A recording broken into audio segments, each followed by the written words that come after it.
Janji seorang pemimpin. Langit Jakarta sore itu tampak keemasan saat ribuan rakyat berkumpul di lapangan luas, menanti pemimpin mereka berbicara. Bendera merah putih berkibar di mana-mana, melambangkan harapan yang menyala di dada setiap orang. Di atas panggung yang megah, Presiden Prabowo berdiri tegap, sorot matanya tajam namun penuh kehangatan. Hari ini, saya tidak hanya berbicara sebagai presiden, tetapi sebagai seorang anak bangsa yang ingin melihat Indonesia berdiri lebih kuat, suaranya menggelegar di antara kerumunan. Dan saya berjanji, tidak ada lagi anak-anak Indonesia yang belajar dalam keadaan lapar. Sorak-sorai memenuhi udara, para ibu menangis haru, para ayah mengangguk bangga, dan anak-anak melompat kegirangan. Program makan siang gratis untuk seluruh siswa di Indonesia bukan sekadar kebijakan, ini adalah janji dari seorang pemimpin kepada rakyatnya. Namun, di balik kemeriahan itu, beberapa orang di balik layar mulai berbisik. Pak, anggaran negara kita tidak akan cukup untuk program sebesar ini, kata Menteri Keuangan dengan wajah serius setelah pidato berakhir. Kita akan mengalami defisit besar jika dipaksakan. Banyak yang akan menentang, Pak, tambah seorang penasihat senior. Oposisi, pengusaha besar, bahkan beberapa orang di dalam pemerintahan sendiri. Mereka tidak ingin Anda sukses. Prabowo terdiam sejenak. Ia menatap keluar jendela Istana Negara, melihat jauh ke horizon. Di sanalah anak-anak bangsa yang harus ia lindungi. Seorang pemimpin tidak boleh takut untuk berkorban, katanya akhirnya. Saya sudah berjanji, dan saya akan menepatinya, berapapun harga yang harus saya bayar. Para penasihatnya saling bertukar pandang.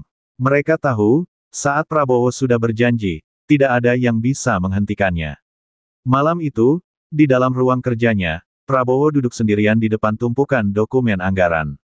Ia tahu bahwa janji ini akan menuntut lebih dari sekadar kata-kata. Akan ada rintangan, akan ada pengorbanan. Tapi ia juga tahu satu hal, Indonesia lebih berharga dari segalanya. Di luar sana, rakyat masih bersorak, tak menyadari bahwa di balik senyum pemimpin mereka, sebuah pertaruhan besar baru saja dimulai. 2 minggu setelah pengumuman program makan siang gratis, suasana di dalam Istana Negara semakin tegang. Sejumlah menteri, anggota DPR, dan pengusaha besar mulai menunjukkan ketidaksetujuan mereka. Di ruang rapat kabinet, Prabowo duduk di ujung meja panjang, mendengarkan perdebatan yang semakin panas. Pak Presiden, ini gila. Kita tidak punya cukup anggaran untuk membiayai ini. Seru Menteri Keuangan sambil meletakkan tumpukan laporan di meja. Jika dipaksakan, negara bisa mengalami defisit besar.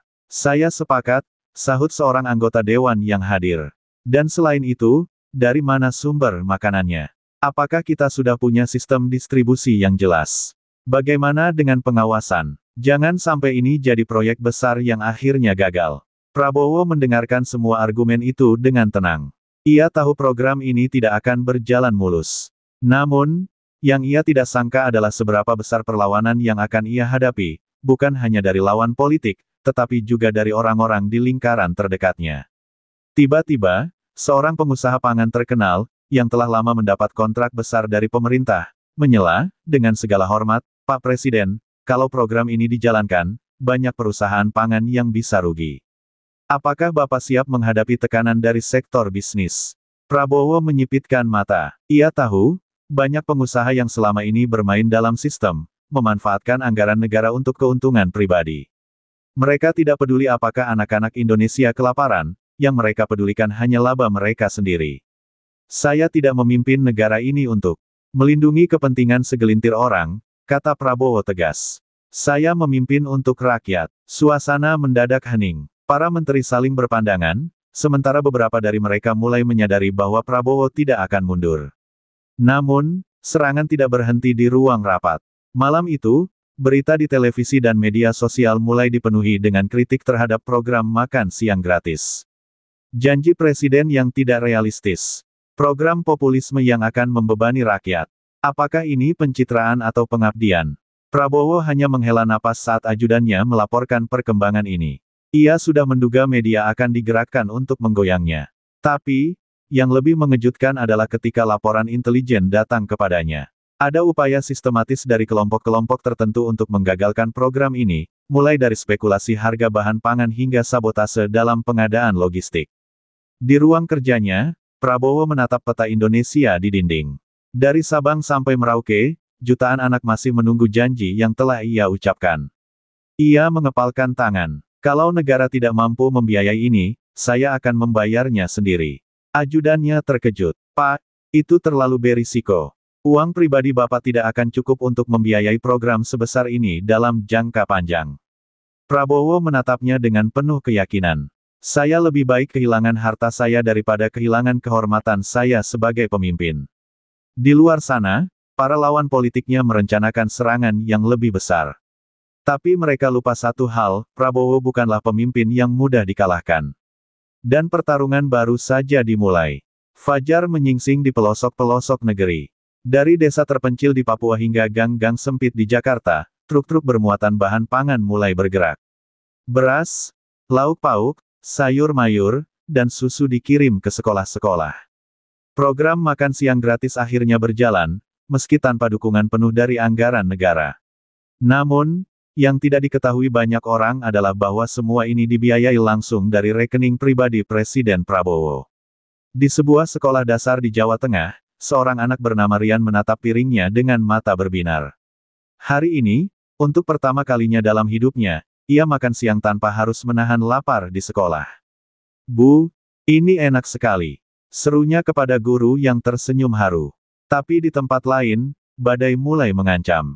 Di sebuah ruangan gelap di Jakarta, sekelompok elit politik dan pengusaha berkumpul. Dia benar-benar melakukannya, geram seorang politisi senior. Dia mendanai program itu sendiri. Kalau ini berhasil, dia akan semakin dicintai rakyat. Kita harus hentikan ini sebelum terlambat, sahut seorang pengusaha yang bisnisnya mulai terganggu karena harga pangan tidak bisa dimanipulasi seperti dulu. Di sisi lain, Prabowo duduk di ruangannya di istana, menatap laporan keuangan pribadinya. Saldo rekeningnya terus menyusut. Ia telah menjual beberapa aset pribadinya, tanah, saham, bahkan beberapa koleksi pribadinya yang bernilai miliaran rupiah. Seorang ajudannya mendekat dengan wajah cemas. Pak, ini sudah terlalu jauh. Anda sudah kehilangan lebih dari separuh kekayaan Anda. Prabowo mengangkat kepalanya dan tersenyum kecil. Tapi aku masih punya sesuatu yang lebih berharga. Apa itu, Pak? Kepercayaan rakyat. Namun, pengorbanan ini tidak hanya menguras hartanya. Serangan politik semakin menggila. Media-media besar, yang dikuasai oleh pihak-pihak tertentu, mulai melancarkan fitnah. Presiden langgar etika, gunakan uang pribadi untuk kebijakan publik. Prabowo kehilangan kendali, negara dalam krisis. Pemimpin yang terlalu emosional, bukan rasional. Di DPR, beberapa partai mulai menyusun langkah pemakzulan. Dia bertindak di luar sistem. Kita tidak bisa membiarkan negara dipimpin dengan cara seperti ini. Teriak seorang anggota dewan di sidang darurat. Di tengah badai ini, Prabowo tetap tegak. Di setiap perjalanan dinasnya ke pelosok negeri, ia disambut dengan tangis dan pelukan dari rakyat kecil. Terima kasih, Pak, bisik seorang ibu tua saat ia mengunjungi sekolah di Sumatera. Anak saya sekarang bisa makan siang setiap hari. Saya tidak tahu bagaimana harus membalas kebaikan Anda. Prabowo menggenggam tangan wanita itu erat. Ibu sudah membalasnya dengan doa. Namun, ia tahu, semakin besar cintanya dari rakyat, semakin kuat perlawanan dari mereka yang merasa terganggu kepentingannya. Dan ia harus bersiap menghadapi serangan yang lebih besar. Malam itu, hujan deras mengguyur Jakarta. Di dalam istana negara, suasana tegang terasa di setiap sudut. Para menteri duduk dalam diam di ruang rapat darurat, sementara Prabowo berdiri di depan jendela besar, memandang kota yang berkilauan oleh lampu-lampu jalan. Di atas meja, sebuah dokumen telah bocor ke publik, dokumen yang mengungkapkan bahwa seluruh pendanaan program makan siang gratis bukan berasal dari anggaran negara, melainkan dari rekening pribadi Presiden. Berita ini mengguncang negeri. Prabowo biayai makan siang gratis dengan hartanya sendiri, benarkah? Presiden kehilangan triliunan rupiah demi rakyat, sebuah pengabdian atau kebodohan. Mungkinkah ini akhir dari karir politik Prabowo? Di televisi dan media sosial, rakyat terkejut. Sebagian menangis haru, sebagian lagi tidak percaya. Para lawan politiknya mencium peluang. Di ruang rapat, seorang menteri memecah kesunyian. Pak Presiden, ini sudah keterlaluan. Anda tidak bisa terus membiayai negara dengan uang pribadi. Prabowo berbalik, matanya tajam. Dan saya tidak bisa membiarkan anak-anak Indonesia kelaparan hanya karena para politisi tidak mau bertindak. Pak, DPR akan menggunakan ini sebagai alasan untuk menyerang Anda. Mereka bisa menuduh Anda menyalahgunakan wewenang. Seru seorang penasihatnya. Prabowo tertawa kecil. Saya tidak mengambil sepeser pun dari negara. Saya justru memberikan segalanya. Biarkan mereka bicara. Sementara itu, di luar istana, rakyat mulai bergerak. Dari Sabang hingga Merauke, para petani, buruh, dan pedagang kecil turun ke jalan dengan poster bertuliskan. Kami bersama Prabowo. Pemimpin sejati berkorban, bukan mengambil. Jangan hukum orang yang berbuat baik. Di media sosial, video seorang anak kecil dengan seragam sekolah lusuh menjadi viral. Dalam video itu, ia memegang sepiring nasi dan berkata dengan polos, "Terima kasih, Pak Presiden. Saya tidak lapar lagi." Sementara gelombang dukungan rakyat semakin besar, para elit politik justru semakin kalut. Dalam sidang darurat di DPR, seorang anggota oposisi berteriak, "Kita harus hentikan ini. Presiden tidak bisa menjalankan negara dengan uangnya sendiri. Ini presiden buruk bagi sistem pemerintahan kita." Seorang anggota lain menimpali, "Jika kita tidak bertindak, dia akan menjadi legenda. Dan kita semua akan dilupakan sejarah." Namun, di luar ruangan itu, sejarah justru sedang mencatat kisah seorang pemimpin yang berani berkorban untuk rakyatnya. Dan Prabowo tahu, bahwa saat kebenaran telah terungkap, tidak ada yang bisa menghentikan gelombang perubahan yang telah ia mulai. Hujan baru saja reda di Jakarta, tetapi badai politik yang menimpa Presiden Prabowo baru saja mencapai puncaknya. Di dalam Istana Negara, Prabowo duduk diam di ruangannya, membaca laporan demi laporan tentang serangan politik yang terus berdatangan. Para menteri yang dulu mendukungnya kini mulai menjauh. Beberapa partai koalisi bahkan telah menarik diri. Televisi dan media sosial dipenuhi berita yang menyerangnya. Prabowo, berbahaya bagi stabilitas negara, harus dimaksudkan. Pemimpin emosional, kebijakan tidak rasional. Makan siang gratis atau ambisi pribadi. Di DPR, sidang darurat digelar. Seorang tokoh oposisi berdiri dan berteriak, "Prabowo telah melecehkan sistem pemerintahan kita. Dia bertindak di luar mekanisme negara. Jika kita membiarkan ini, maka presiden berikutnya akan merasa berhak menjalankan kebijakan semaunya." Sorak-sorai memenuhi ruangan. Sementara itu, di balik layar, para pengusaha yang merasa kepentingannya terganggu mulai mengalirkan dana besar untuk melobi politisi agar mendukung pemakzulan. Di dalam istana, seorang ajudan bergegas masuk ke ruang kerja Prabowo, wajahnya pucat. "Pak, ada surat resmi dari DPR. Mereka akan menggelar sidang pemakzulan dalam waktu dekat," katanya dengan suara gemetar. Prabowo menatapnya tenang, lalu mengambil surat itu. Ia membaca isinya perlahan, lalu tersenyum kecil. "Jadi mereka benar-benar ingin menjatuhkan saya hanya karena saya memberi makan rakyat," katanya lirih. Menteri Sekretaris Negara yang masih setia di sisinya menatapnya dengan khawatir. "Pak, jika sidang ini berlanjut, kemungkinan besar DPR akan memenangkan suara untuk memakzulkan Anda." Prabowo meletakkan surat itu di atas meja, lalu berdiri. "Biarkan mereka melakukan apa yang mereka mau. Saya tidak pernah berkuasa untuk mempertahankan jabatan. Saya berkuasa untuk rakyat." Namun, pengkhianatan itu datang dari tempat yang lebih dalam. Malam itu, seorang menteri yang dulu adalah sekutu dekatnya datang menemui Prabowo secara pribadi. Dengan suara lirih, ia berkata, "Pak, saya disuruh memilih, mendukung pemakzulan atau kehilangan semua yang saya miliki. Saya tidak punya pilihan." Prabowo menatapnya dalam diam. Lalu, dengan suara pelan, ia berkata, "Kita selalu punya pilihan. Kau hanya memilih untuk menyelamatkan dirimu sendiri." Menteri itu menunduk, lalu pergi tanpa kata-kata. Prabowo menarik napas dalam. Ia tahu, hari-hari ke depan akan menjadi lebih berat. Ia tahu, pengkhianatan akan datang dari orang-orang yang pernah ia percaya. Tapi ia juga tahu satu hal, rakyat masih bersamanya. Dan selama rakyat masih percaya, ia tidak akan mundur tanpa perlawanan. Sidang pemakzulan telah dijadwalkan. Para politisi, yang dikuasai oleh kepentingan kelompok elit, percaya bahwa mereka telah memenangkan pertarungan. Mereka yakin bahwa Prabowo akan jatuh, seperti pemimpin lain yang berani menantang sistem lama. Namun, mereka lupa satu hal. Rakyat tidak tinggal diam. Di hari sidang, ketika para anggota DPR duduk di kursi mereka, di luar gedung parlemen terjadi sesuatu yang belum pernah terjadi sebelumnya dalam sejarah Indonesia. Jutaan rakyat turun ke jalan. Dari Aceh hingga Papua, dari pedesaan hingga kota besar, mereka datang dengan satu suara. Petani meninggalkan ladangnya, buruh meninggalkan pabrik, nelayan meninggalkan laut, dan guru-guru meninggalkan ruang kelas, semua bersatu dalam gelombang protes yang belum pernah terjadi sebelumnya.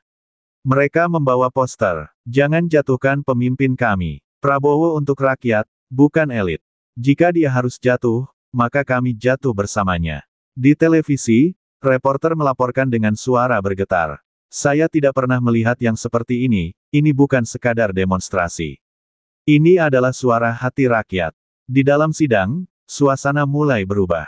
Para politisi yang awalnya yakin dengan keputusan mereka kini mulai ragu. Mereka melihat layar yang menampilkan lautan manusia di luar gedung parlemen. Sementara itu, di Istana Negara, Prabowo berdiri di depan jendela, melihat pemandangan yang tak pernah ia bayangkan. Seorang ajudannya masuk, napasnya tersengal karena berlari. "Pak, mereka datang. Rakyat datang untuk Anda." Prabowo memejamkan mata sejenak. Ia tahu ia telah memberikan segalanya untuk mereka. Tapi ia tidak pernah membayangkan bahwa rakyat akan membalasnya seperti ini. Di dalam sidang, seorang anggota DPR dari kubu oposisi yang sebelumnya mendukung pemakzulan berdiri. Dengan suara bergetar, ia berkata, saya tidak bisa melanjutkan ini. Saya tidak bisa mengkhianati suara rakyat." Satu persatu, anggota DPR yang sebelumnya menentang Prabowo mulai mundur. Mereka sadar, jika mereka melawan rakyat, mereka sendiri yang akan jatuh. Ketua sidang akhirnya mengetuk palu. Berdasarkan pertimbangan situasi nasional dan aspirasi rakyat, dengan ini sidang pemakzulan Presiden Prabowo dinyatakan batal.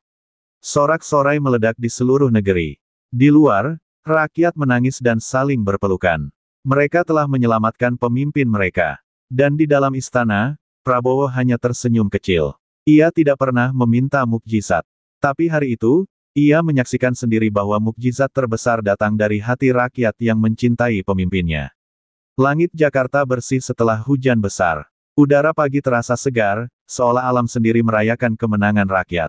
Prabowo berdiri di balkon Istana Negara, melihat ribuan orang berkumpul di luar pagar, meneriakkan namanya dengan penuh cinta dan harapan.